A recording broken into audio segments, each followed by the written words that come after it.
What's up guys? So this is going to be OB-GYN practice questions from the PANCE Prep Pearls as well as the PANCE Blueprint for OB-GYN section. So I basically just went through a lot of the major key points, the bolded terms, and some of the answers in PANCE Prep Pearls. So we'll just do it in like a question and answer format. So we'll see how it goes. So first, what does it make you think of with a copious, frothy, yellow-green discharge? And what is also the treatment and dose for this pathology? So copious, frothy, yellow-green discharge, and treatment and dose. So that's going to be trichomoniasis. And trichomoniasis or trichomonas you treat with metronidazole, 2-gram oral dose one time. 2-gram oral dose one time for trichomoniasis. What does it make you think of for epithelial cells covered by bacteria? So epithelial cells covered by bacteria, also known as clue cells. And what is the pathophysiology of this condition? What's the pathophysiology of this condition? So epithelial cells covered by bacteria, that would be an overgrowth of Gardnerella vaginalis. So this is bacterial vaginosis.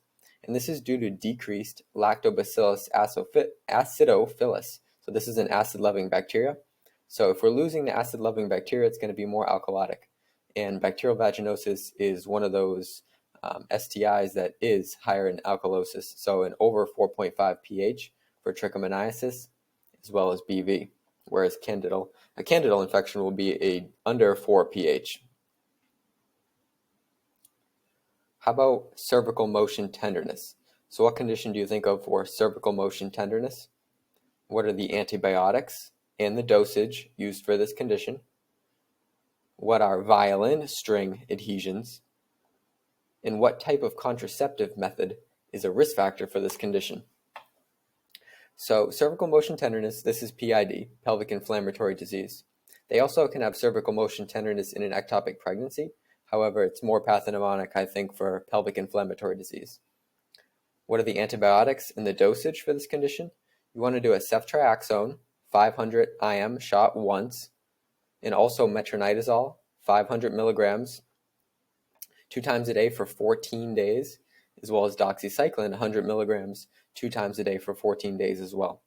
So remember that 14 days for both of those is different from a typical STI of gonorrhea and chlamydia when you just do the 7 days of the doxycycline, but you still do the 100 milligrams twice a day. And what are violin string adhesions? Violin string adhesions are Fitzhugh-Curtis syndrome. So that's that perihepatic violin strings. I guess they're adhesions around the capsule of the liver. So that can be from progression of PID. And what type of contraceptive method is a risk factor for pelvic inflammatory disease? That's IUD, intrauterine device. So what types of GYN cancer is squamous cell? What is the most common location for this cancer? And clear cell adenocarcinoma is linked to what? So for squamous cell, it's going to be vaginal, vulvar, and especially cervical cancer. So vaginal, vulvar, and cervical cancer for squamous cell. The most common location is the vaginal cancer in the upper 2/3 of the vagina. And clear cells are exposure to DES, diethylstilbestrol, which is a synthetic estrogen that has been discontinued a while back. And so a mnemonic I use to remember the GYN cancers, as well as the type of histology that was associated with them and their commonality, is EOC and AES. So E would be endometrial cancer, O would be ovarian cancer, C would be cervical cancer, and this is in order from most common, or the top 3 most common. So endometrial is the most common, ovarian is the second most common, and then cervical is the third most common. And corresponding is AES, adenocarcinoma, epithelial cell carcinoma, and squamous cell carcinoma. So endometrial cancer has adenocarcinoma as the most common. Ovarian cancer has epithelial cell as the most common. And cervical cancer has squamous cell as the most common. And also squamous cell is vulvar and vaginal cancer too. So what are 4 findings? So name 4 findings in PCOS, polycystic ovarian syndrome. What labs do we see for PCOS? What is the best first modality for PCOS in patients desiring fertility? What do we want to treat them with? And how do we formally diagnose PCOS? So 4 things that we see in PCOS are oligo or secondary amenorrhea, so they're not having their period or they're having it very scantily, hirsutism, so abnormal growth of hair from that hyperandrogenism, diabetes type 2, as well as obesity. So those are 4 things that you can find in PCOS. What do we find on labs? We see an increased LH to FSH ratio of greater than 3:1. So increased LH, that's what's going to be stimulating all that production of the androgens. So we're going to have a greater increase of LH in this condition, leading to that hyperandrogenism. And that's that LH stimulating the Leydig cells to secrete testosterone. Thus, this is the hyperandrogenic symptoms. What do we want to do for patients who are desiring fertility, but they have PCOS? We can give them metformin and sugar control before clomiphene, actually. So clomiphene would help induce ovulation. However, it says in Roche, as well as other resources, that metformin and sugar control should be done before clomiphene, and that can actually help the infertility problems with many conditions. Rotterdam criteria is how we formally diagnose it. So we need 2 of the 3 of these things for the Rotterdam criteria for PCOS: labs and clinical amenorrhea or oligomenorrhea, and cystic ovaries on ultrasound. So that's the string of pearls sign. So the cystic ovaries on ultrasound, amenorrhea or oligomenorrhea, and labs and clinical evidence. So labs and clinical evidence, that would be the LH to FSH ratio being over 3:1, the amenorrhea, the hirsutism, the diabetes type 2, or the obesity as well. So what is the most common benign ovarian neoplasm, and what type of tissue is involved in this neoplasm? So the most common benign ovarian neoplasm, that's going to be a dermoid ovarian cyst, so a mature cystic teratoma. So mature cystic teratoma or dermoid ovarian cyst, the type of tissue involved in this neoplasm is from all 3 germ cell lines. So that's why it can have fluid, it can have hair, bones, and also teeth within the dermoid cyst. Okay, what would you think if you have a patient with a history of benign ovarian cyst, sudden unilateral lower abdominal or pelvic pain? What is the initial test, and what is the definitive test? So what is the initial test, and what is the definitive test? So you want to think ovarian torsion. You want to get an ultrasound with Doppler for the initial test, and the definitive test is going to be surgical exploration, so laparoscopy. So ovarian torsion on ultrasound is the first initial test, and then surgical exploration. What would you think if you have a patient with abdominal fullness, back pain, ascites, and weight loss? And what if they're postmenopausal as well? So abdominal fullness, back pain, ascites, and weight loss in a postmenopausal woman. What do we think? How do we monitor this after the diagnosis? What is the most common type of cell associated with this diagnosis? And also a further question, what is the condition with GI cancers, lip discoloration, and ovarian cancer? So again, this is going to be ovarian cancer. We're going to monitor it with CA-125, the most common type of cell associated with ovarian cancer. That's going to be epithelial cell carcinoma. And GI cancer with lips being colored, as well as ovarian cancer, all 3 of these together, that's going to be Peutz-Jeghers syndrome. Peutz-Jeghers syndrome. What do we think if we have a unilateral vulvar mass, edema, and fluctuance? So unilateral vulvar mass, edema in the area, and fluctuance as well. What do we do after incision and drainage of this fluctuance? And what do we do if it recurs? So this is going to be, of course, the Bartholin gland cyst or abscess. And what do we do after we do an incision and drainage? We're going to input a word catheter. And also then for recurrence, we can do marsupialization. So Bartholin gland cyst, after the incision and drainage, we can put in a word catheter. And then for recurrent Bartholin gland abscesses, we can do marsupialization.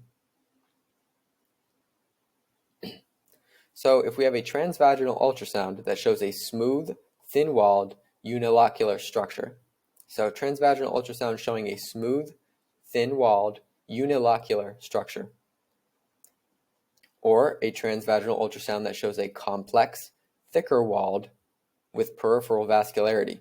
So two different structures here.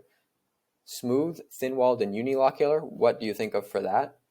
As opposed to complex, thicker-walled with peripheral vascularity. How do we treat these things if they're under 8 centimeters? And how do we treat them if they're over 8 centimeters? And what is a risk factor for rupture? So the first one is going to be a follicular cyst. So a follicular cyst is more characteristic of a smooth, thin-walled, unilocular structure that's fluid-filled. So that's going to be the follicular ovarian cyst. And then the second one is going to be the corpus luteal cyst. So the corpus luteal cyst is more complex. It's thicker walled because it's the corpus luteum, and it's peripheral vascularity as well around it. If it's under 8 centimeters, we can just treat it supportively. And this is usually functionally and responds spontaneously, resolving with rest, NSAIDs, and we can repeat the ultrasound in 1 to 2 menstrual cycles.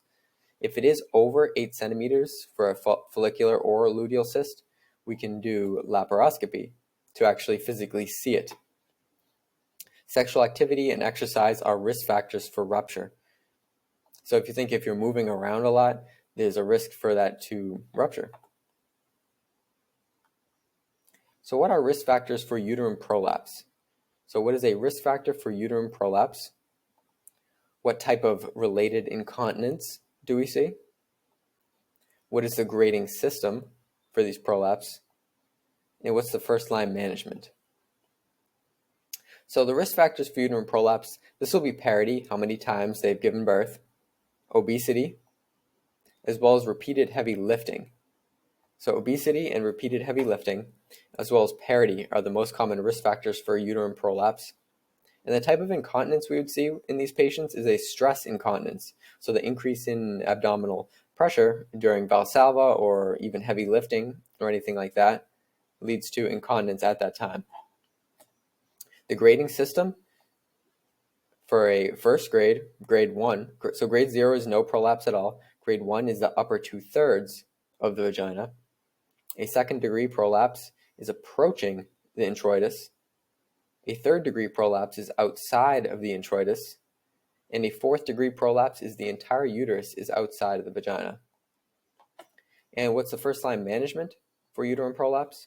This is going to be Kegel exercises, a pessary placement, also weight control, and then after that, estrogen for the atrophy will also help.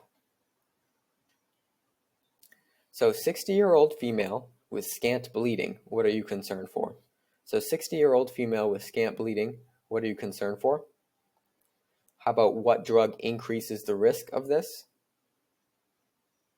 And which kind of gives it away? An endometrial stripe over how many millimeters is concerning? And what is the most common type associated with this? What is the most common cell type associated with this? And also, what odd behavior I found coming across studying this, what odd behavior is protective, like in ulcerative colitis, interestingly. So this is going to be endometrial hyperplasia and carcinoma. So endometrial hyperplasia and carcinoma, what drug increases the risk for this? That's tamoxifen, a drug used for breast cancer and breast cancer protection. So it's a SERM, but it inhibits estrogen in the breast, but it increases estrogen on the endometrial layer, so it increases hyperplasia there. So it's a risk factor in those using long-term tamoxifen. So the endometrial stripe on ultrasound should be over 4 millimeters if you're going to be concerned. So over 4 millimeters endometrial stripe on ultrasound in a postmenopausal woman. So premenopausal will be a little bit different, but postmenopausal, over 4 millimeters. Adenocarcinoma, like we said in our mnemonic, EOC, AES. So adenocarcinoma is the most common cell type, the most common cancer cell type in endometrial cancer, which is the most common gynecologic cancer as well. And also, interestingly, like in ulcerative colitis, smoking is protective against endometrial cancer, which is kind of odd. Okay, so what is the triad of endometriosis? So what's the triad of endometriosis? What is a proposed pathophysiology of endometriosis? And how do we make the definitive diagnosis of endometriosis? And what do we see when we do that modality? So the triad of endometriosis, that's going to be dyschezia, or painful bowel movements, dyspareunia, or painful intercourse, and dysmenorrhea, painful menstruation. So also some pathognomonic things for endometriosis are also cyclic pelvic pain, because this is around the time of period. It's shedding of the endometrial tissue ectopically. So they're going to have cyclic pelvic pain, and also uterosacral nodularity. So on manual exam, you'll be able to feel some nodularity around the ovaries. And also the ovaries are the most common place for the ectopic endometrial tissue to form as well. And also common is in a retroverted uterus. Typically the uterus is anteverted, tilted forward or anterior. But in endometriosis, you can potentially see a retroverted or pointed posteriorly uterus. So what is the proposed pathophysiology of endometriosis? That's going to be retrograde menstruation. So retrograde menstruation, ectopic endometrial tissue that responds to hormonal changes around there. So during menstruation, the opening from the fimbriae actually opens into the peritoneal cavity. So during menstruation, I guess endometrial tissue can kind of retrograde and have retrograde transportation through that and implant in areas in the peritoneum. So that's going to be the pathophysiology. The proposed pathophysiology of endometriosis is going to be that ectopic endometrial tissue that then responds to hormonal changes. And then when we do laparoscopy, which is the definitive way to diagnose this, we can see chocolate cysts. So those chocolate cysts, which when you puncture them, they actually look like melted chocolate coming out, but it's just old oxidized blood. So islands of endometrial tissue within the myometrium. Islands of endometrial tissue within the myometrium, what does that make you think of? Also a symmetrically enlarged, boggy, globular uterus. And what is the only effective therapy for this condition? So that's going to be adenomyosis. So very similar to endometriosis, except adenomyosis is basically within the myometrium. So remember, endometrium, the most inner layer, myometrium, the big thick muscular layer, and the perimetrium around the uterus. And the only effective therapy is hysterectomy. And a few of the pathognomonic terms for this are symmetrically enlarged, boggy uterus with a globular shape to it. And again, only effective therapy is hysterectomy for this. So what do you think if a patient has a fever of 102 and is also 2 to 3 days post C-section with a tender uterus? So high fever, 2 to 3 days post C-section with a tender uterus. Name 2 more risk factors for this condition. So what are 2 more risk factors for this supposed condition? And what is the management for this supposed condition? So this is going to be endometritis. Risk factors for this are D&C, where you can be introducing an instrument from the outside, and also prolonged rupture of membranes over 24 hours. So it allows access to bacteria to go inside the uterus there, into the endometrial layer. And the management for endometritis, that's going to be clindamycin, and gentamicin. And you could also add ampicillin for GBS coverage, group B strep coverage. So what would you do for a postmenopausal woman with vaginal atrophy refractory to vaginal moisturizers and vaginal estrogen, which are the first-line treatment? What is the most important question to ask before prescribing the next step? And also a follow-up question, what's the difference between raloxifene and tamoxifen? So raloxifene versus tamoxifen. So you definitely want to ask if they've had a hysterectomy or not, which will determine if we need to add progesterone or not.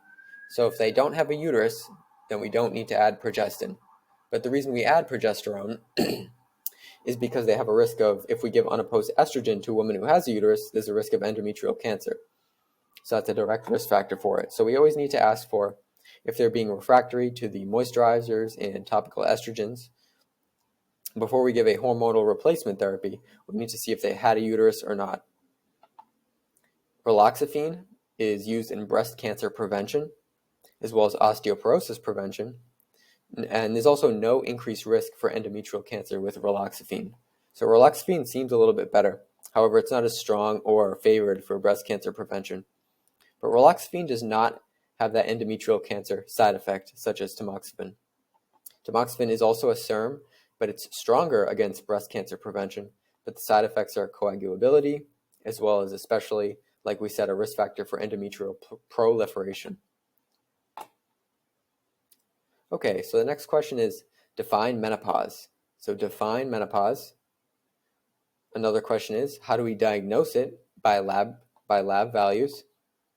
And another question is, what type of estrogen will be elevated after menopause? So define menopause, how do we diagnose it, and what type of estrogen will be elevated after menopause?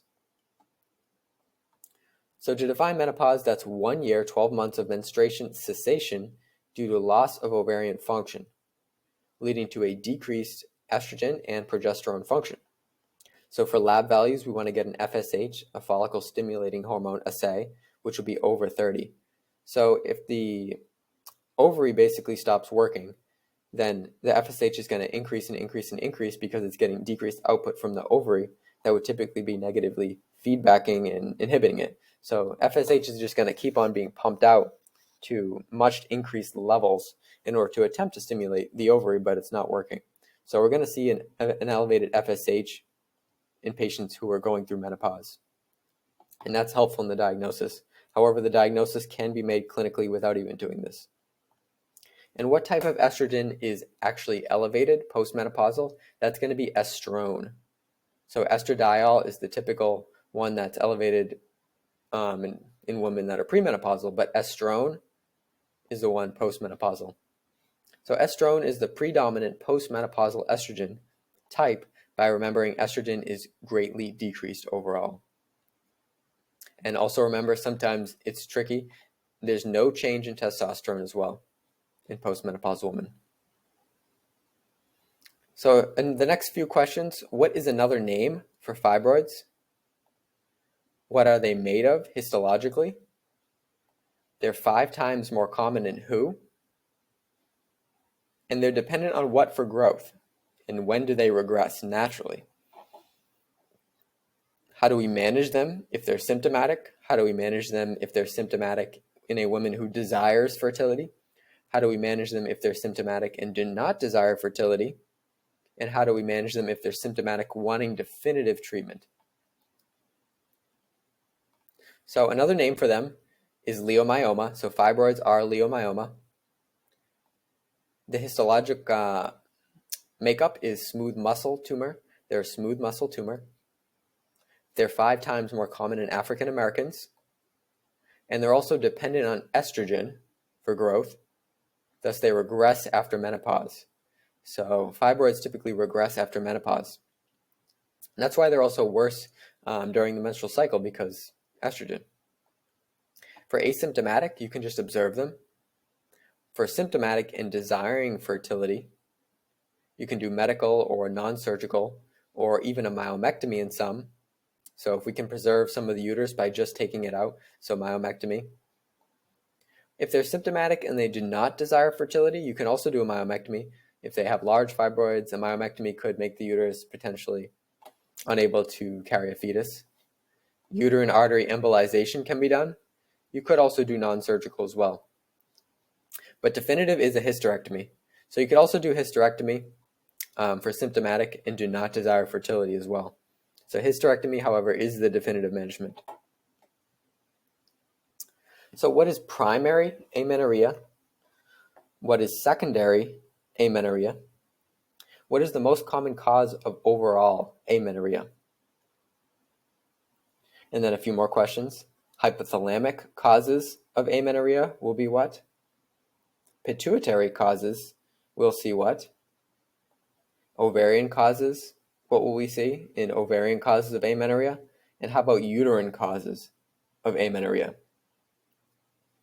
So, primary amenorrhea, that's defined as no menses by 15 in a patient with secondary sexual characteristics, or 13 with no secondary sexual characteristics.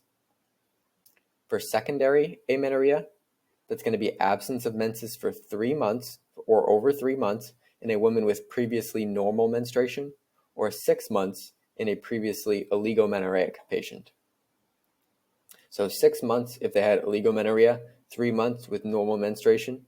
Primary, no menses by 15 with secondary sexual characteristics, or 13 with no secondary sexual characteristics.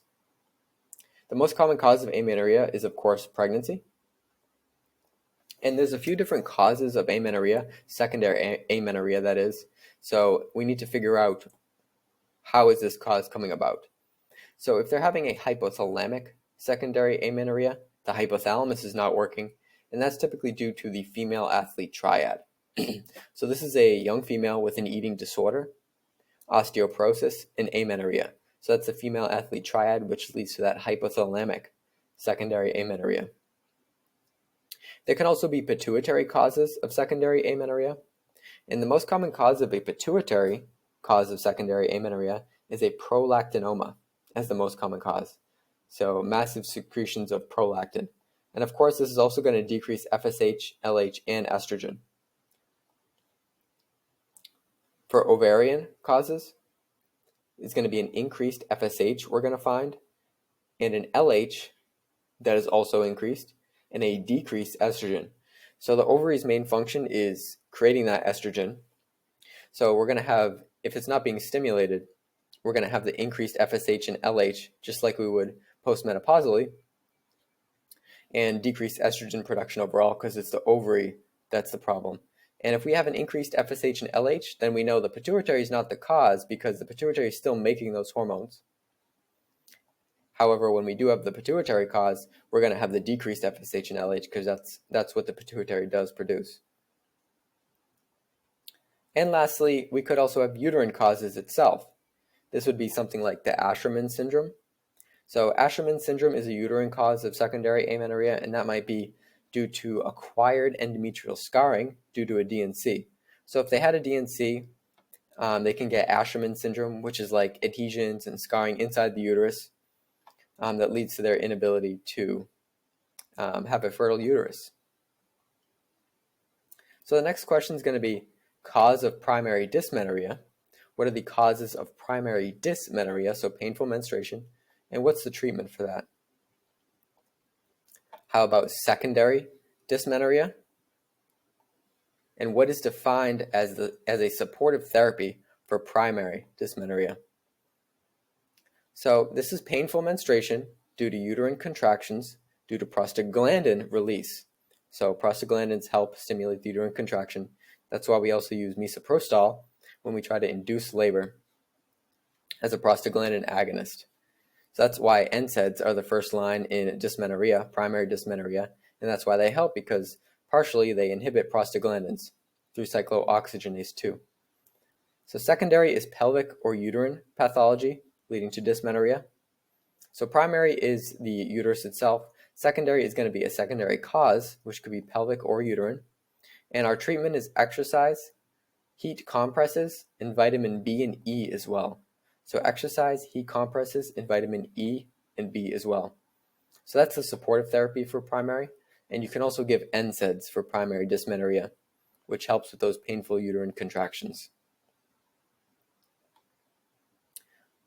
So premenstrual syndrome versus premenstrual dysphoric disorder. So how do we differentiate between PMS versus premenstrual dysphoric disorder?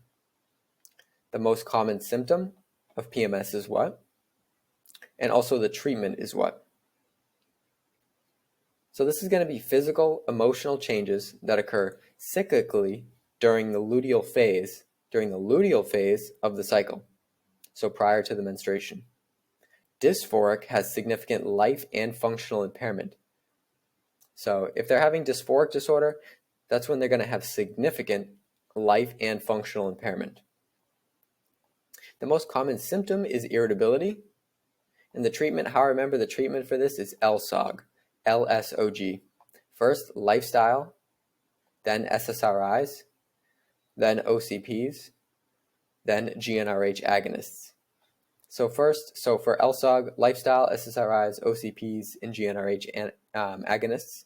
So lifestyle is going to be stress decreasing, exercise, again, vitamin B6 and E, and also avoiding alcohol and caffeine. For SSRIs, we can do something like paroxetine, fluoxetine. OCPs, you want to do drospirenone containing OCPs. And then GnRH agonists, last line. So what's the most common cause of abnormal uterine bleeding? If the patient is over 35, what should you order? If they have comorbidity under 35, or no comorbidity over 50. First line is what? So the answer is anovulatory. So the most common cause of abnormal uterine bleeding is anovulatory.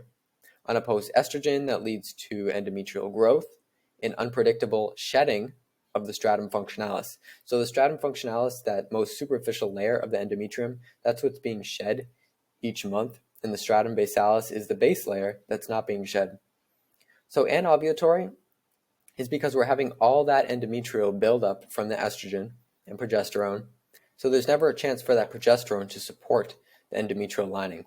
So we're just having the hyperplasia, basically, the physiologic hyperplasia of the estrogen building it up, and then it's just going to slough off at unpredictable times. So that causes the abnormal uterine bleeding at unpredictable times, not necessarily in line with the natural menstrual cycle.